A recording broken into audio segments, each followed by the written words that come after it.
Assalamualaikum warahmatullahi wabarakatuh. Pada pertemuan kali ini kita akan membahas tentang operasi himpunan. Nah, operasi apa saja yang bisa kita terapkan pada himpunan? Baiklah, untuk mempersingkat waktu ya. Yang pertama di sini ada operasi irisan atau intersection. Definisi dari irisan yaitu irisan atau intersection dari himpunan A dan B adalah sebuah himpunan yang setiap elemennya merupakan elemen dari himpunan A dan himpunan B. Jadi, irisan dari dua himpunan itu adalah suatu himpunan yang anggota-anggotanya merupakan himpunan anggota A dan juga anggota himpunan B. Sedangkan untuk notasinya dinyatakan seperti ini ya. Seperti huruf U terbalik. Nah, ini kita sebut sebagai simbol dari operasi irisan. Jadi cara membacanya A irisan B sama dengan, ini anggotanya ya, kan berupa himpunan, maka kita nyatakan dengan X, sedemikian hingga X elemen A dan X elemen B. Jadi kita gunakan kata hubung dan di sini. Karena X di sini sama-sama anggota dari A dan juga anggota dari B. Ketika kita gambarkan dalam diagram Venn, maka akan menjadi seperti ini. Yang lingkaran sebelah sini ini anggota himpunan A, yang sebelah kanan anggota himpunan B. Nah, sedangkan irisan dari keduanya yaitu himpunan yang diarsir berwarna abu-abu ini. Jadi daerah yang diarsir ini merupakan daerah dari A irisan B, yang anggotanya berupa himpunan juga. Nah, saya punya contoh di sini. Jika A anggotanya adalah 2, 4, 6, 8, dan 10, dan B anggotanya 4, 10, 14, dan 18, maka A irisan B bisa kita lihat di sini mana anggota yang sama-sama ada di A dan ada di B. Kita cek 2 ada di A tapi tidak ada di B, maka bukan irisannya. Sedangkan 4 di sini ada di A dan di B juga ada, maka 4 ini adalah salah satu anggota A irisan B.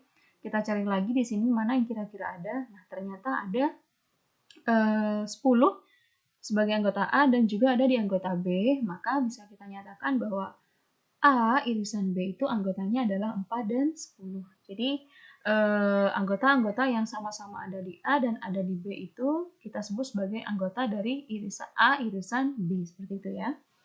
Selanjutnya contoh yang kedua, saya punya A, anggotanya 3, 5, dan 9. Dan B anggotanya negatif 2 dan 6. Maka A irisan B itu ternyata merupakan himpunan kosong. Kenapa? Karena tidak ada anggota di A yang ada di B. Begitu juga sebaliknya, tidak ada anggota di B yang ada di A. Jadi bisa kita katakan bahwa A irisan B merupakan himpunan kosong. Artinya A itu saling berkomplement dengan B. Seperti itu ya.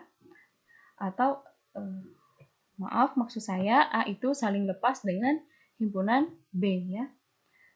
Tanda demikian ini merupakan simbol dari himpunan yang saling lepas yang sudah kita bahas minggu lalu seperti itu. Selanjutnya, operasi kedua yaitu gabungan atau union. Definisinya, gabungan atau union dari himpunan A dan B adalah himpunan yang setiap anggotanya merupakan anggota himpunan A dan himpunan B. Maaf, di sini bukan dan ya, di sini seharusnya atau ya. Jadi kalau saya notasikan seperti ini. Nah, simbol dari gabungan itu seperti huruf U seperti ini ya.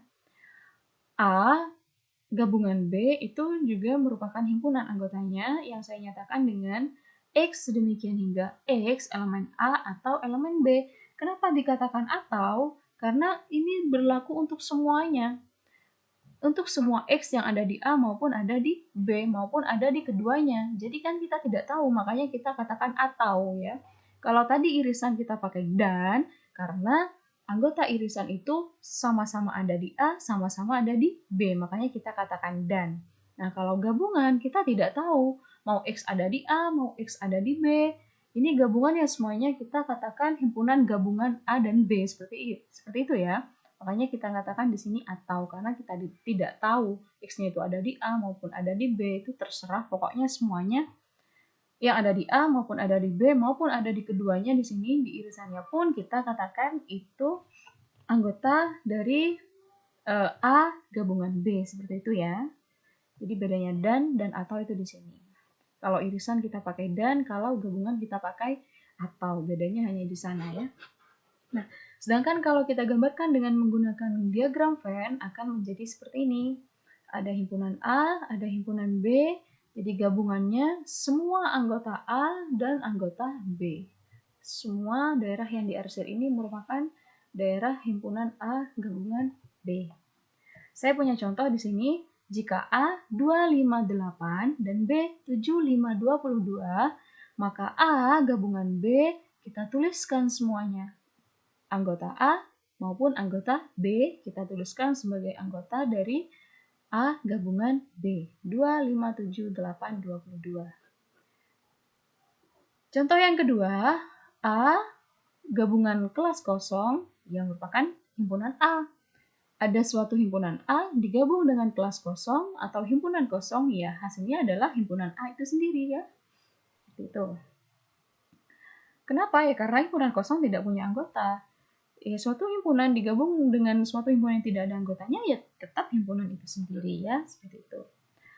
Selanjutnya, operasi yang ketiga yaitu komplement. Definisinya, komplement dari suatu himpunan A terhadap suatu himpunan semesta U adalah suatu himpunan yang elemennya merupakan elemen U yang bukan elemen A. Jadi kita bisa katakan bahwa komplement dari A itu adalah himpunan yang anggotanya bukan anggota dari A, seperti itu. Sedangkan untuk notasi komplement A bisa kita gunakan A topi atau A pangkat C atau A aksen ya, seperti itu untuk menyatakan bahwa itu adalah komplement dari himpunan A. Kita bisa gunakan A topi atau A komplement, A pangkat C atau menggunakan A aksen. Dinyatakan dengan X sedemikian hingga X merupakan elemen U, tetapi X bukan elemen dari A.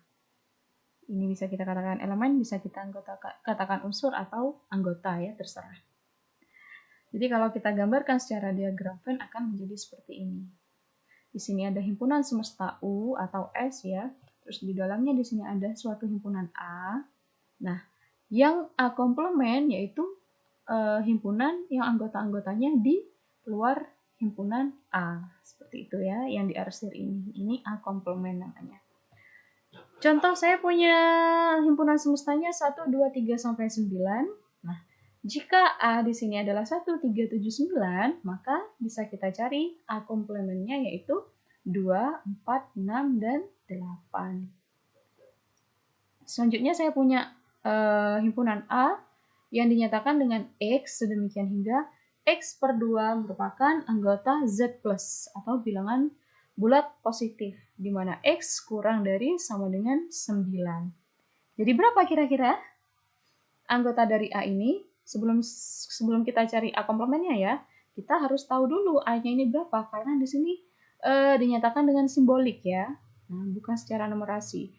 A itu anggotanya X sedemikian hingga X per 2 merupakan elemen dari Z plus atau bilangan bulat positif, di mana X kurang dari sama dengan 9. Jadi X ini kalau dibagi 2 itu merupakan anggota bilangan bulat positif, yang mana X itu kurang dari sama dengan 9. Kita ingat bahwa bilangan bulat positif itu dimulai dari berapa?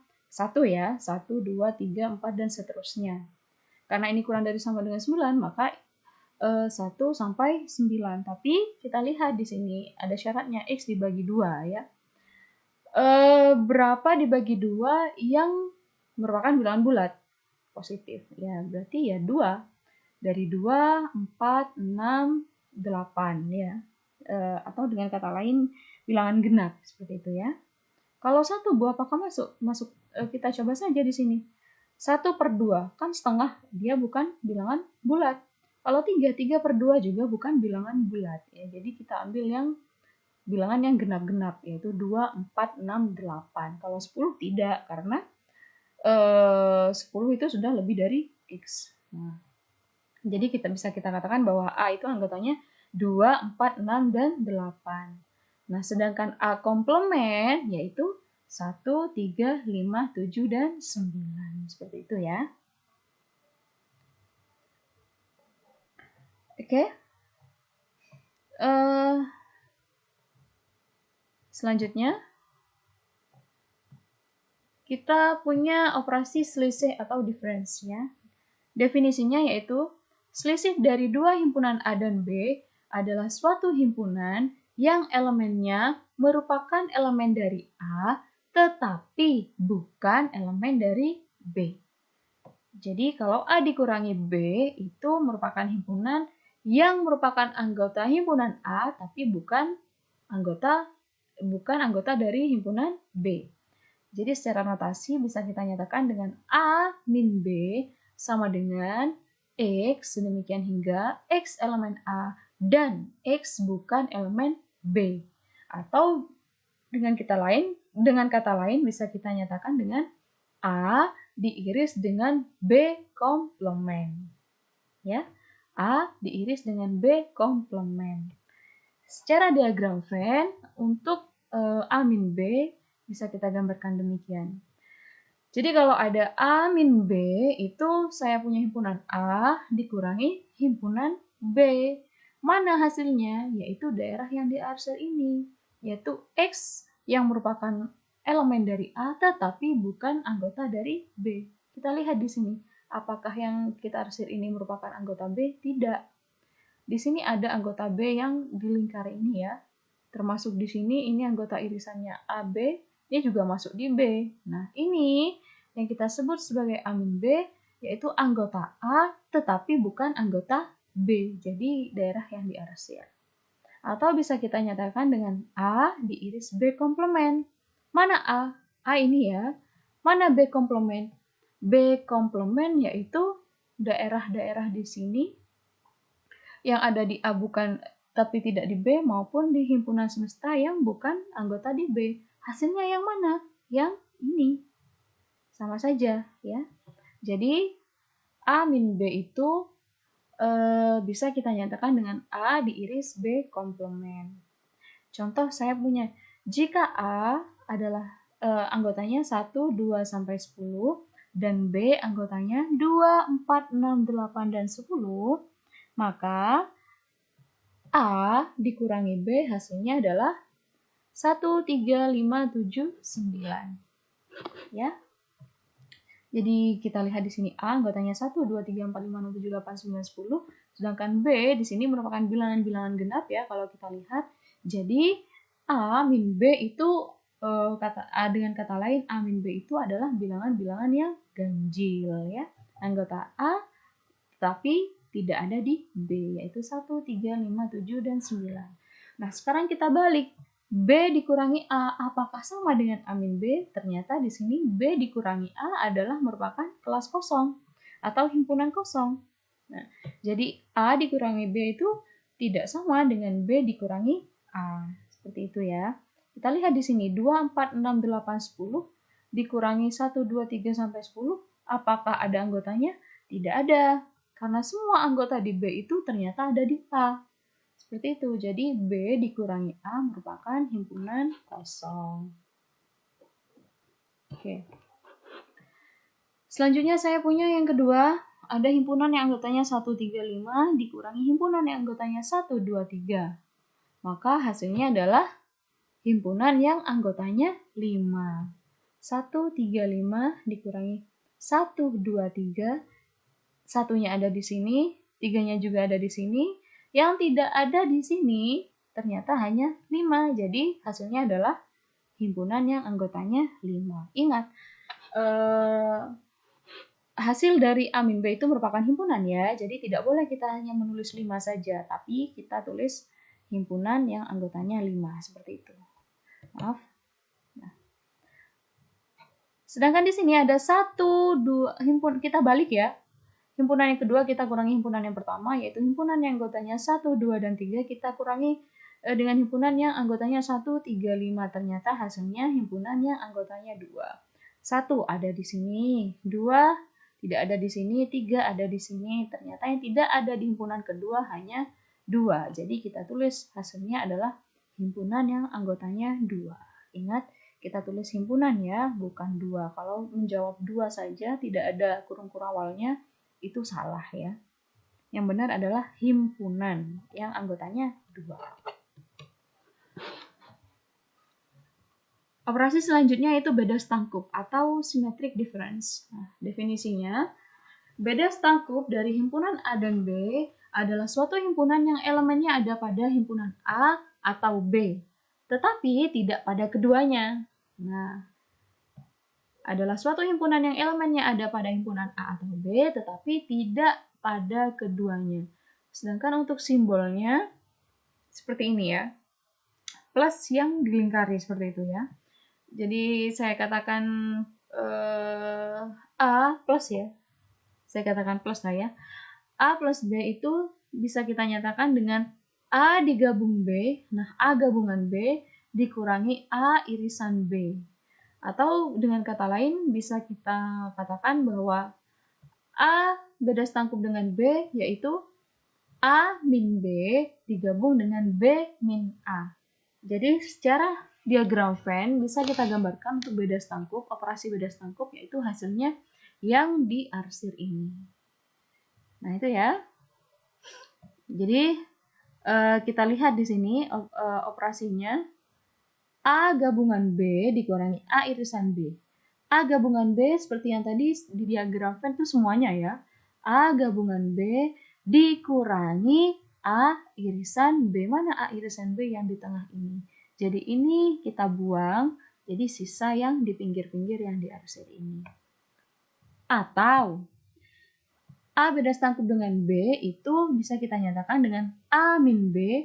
Mana A min B tadi di sini ya? Anggota A yang bukan anggota B di sini ya. A min B digabung dengan B min A. Berarti anggota B yang tidak ada di A yaitu di sini.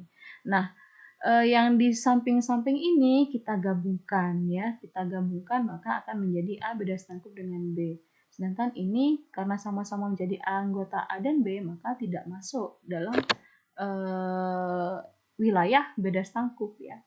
Nah, jadi kalau kita gambarkan seperti ini wilayah hasil dari beda stangkup A dan B ya.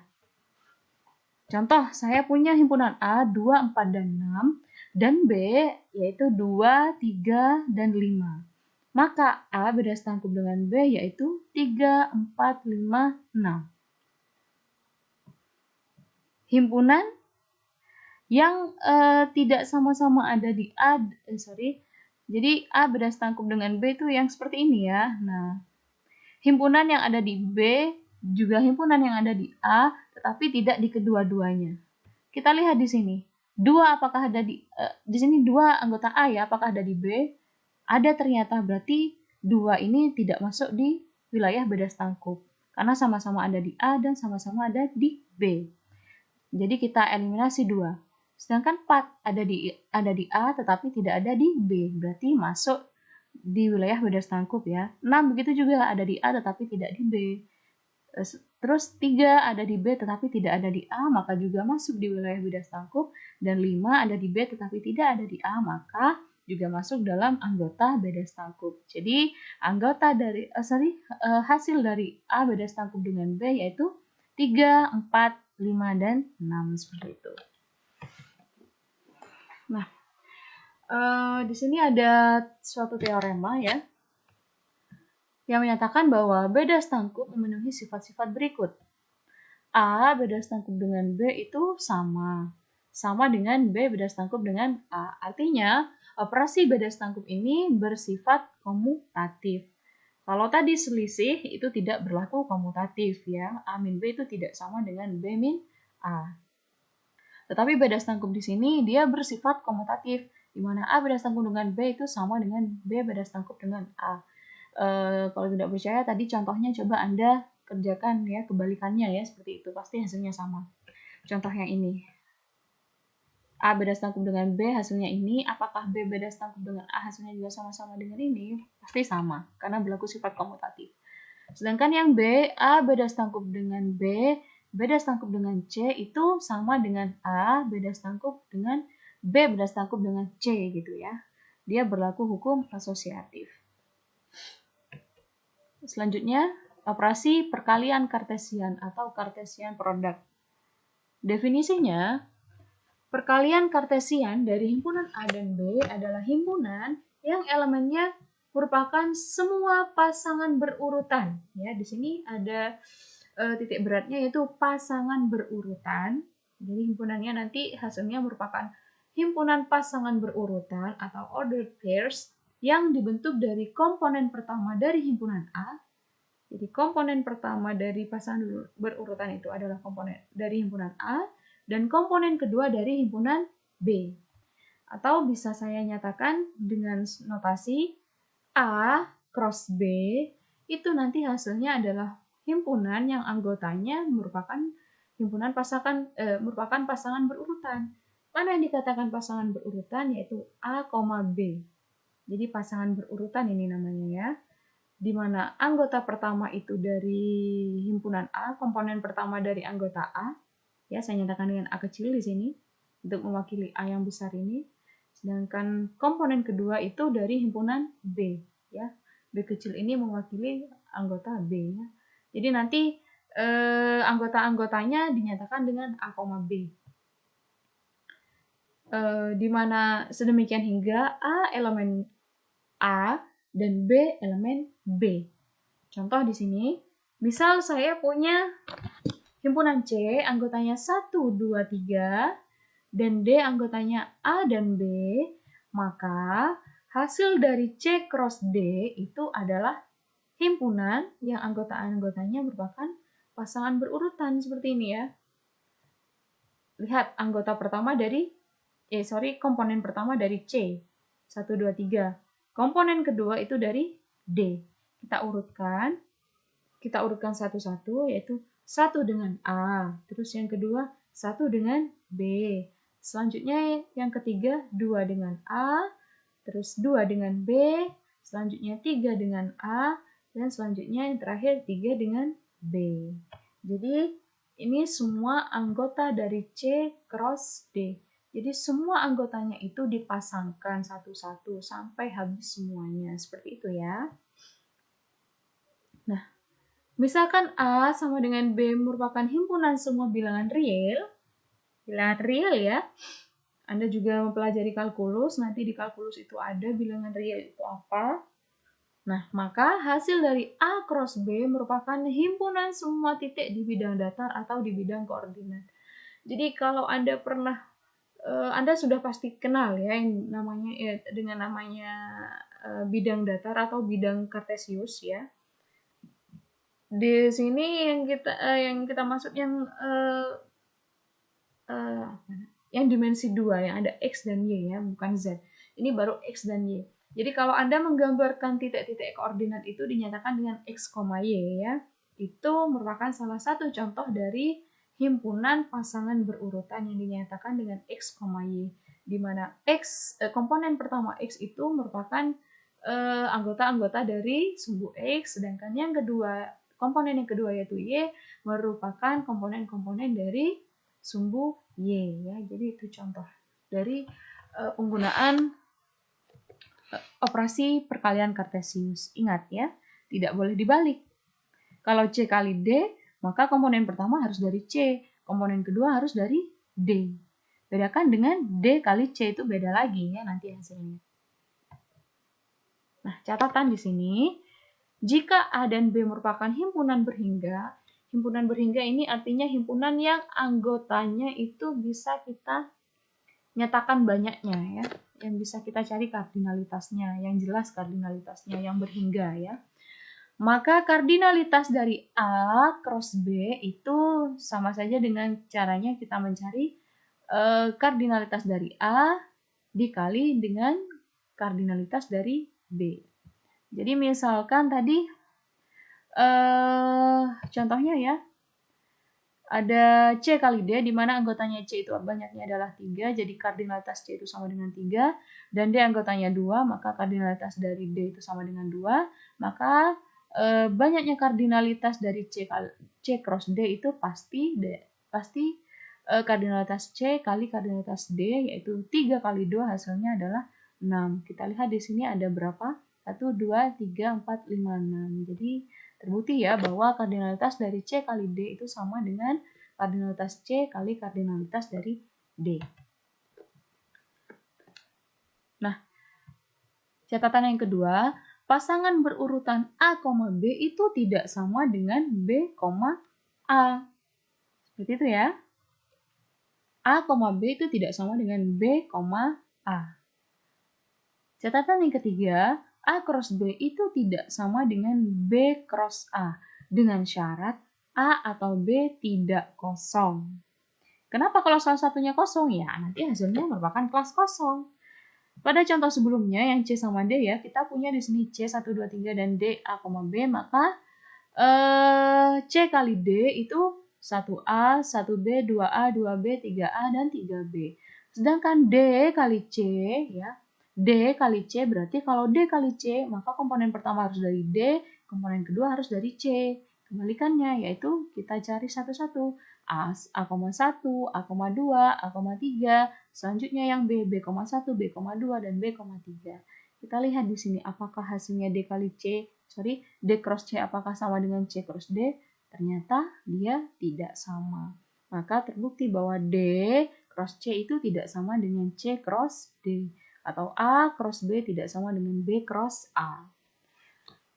Yang terakhir, jika A merupakan himpunan kosong atau B merupakan himpunan kosong, maka A dikali B itu sama dengan B kali A, yaitu merupakan himpunan kosong. Ya.